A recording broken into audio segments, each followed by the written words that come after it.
বুধবার সকাল থেকে দেশের রাজধানী দিল্লির রাজপথে যন্তর মন্তরে ধর্ণা কর্মসূচি শুরু হয়েছে চাকরিহারাদের।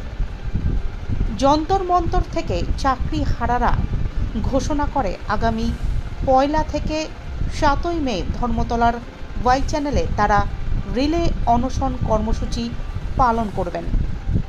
এর মধ্যে কোনো ইতিবাচক ফল না মিললে তারা আমরণ অনশন শুরু করবেন।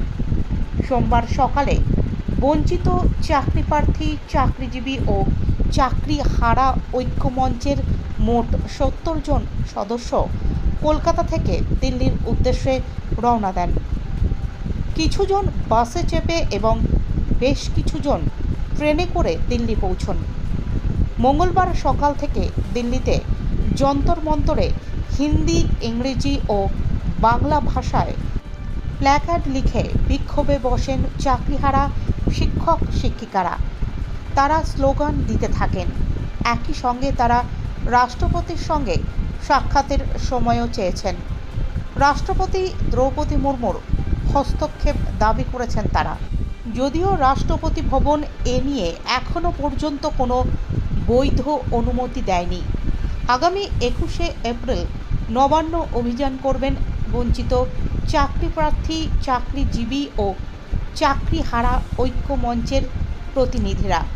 তার আগেই 17 এপ্রিল চাকরিহারাদের একাংশ ওয়াই চ্যানেল থেকে সরকারি কর্মীদের প্রতিবাদ ব্যাচ প্রদান করবেন।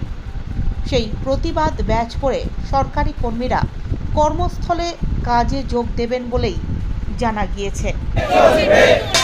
আজকে আমরা দিল্লিতে যন্তর মন্তরে প্রদর্শন করছি।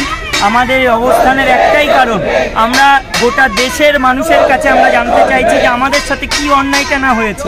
আজকে আমরা যারা শিক্ষক শিক্ষিকা এবং শিক্ষাকর্মীরা এখানে অবস্থান করেছি, বা এই যে 19,000 এই শিক্ষক শিক্ষিকা শিক্ষাকর্মীরা রয়েছি যারা আনটেন্টেড, যাদের বিরুদ্ধে একটা অ্যালিগেশন পর্যন্ত নেই, কোনোরকম কোনো শাস্তি আমাদেরকে কেন দেওয়া হবে?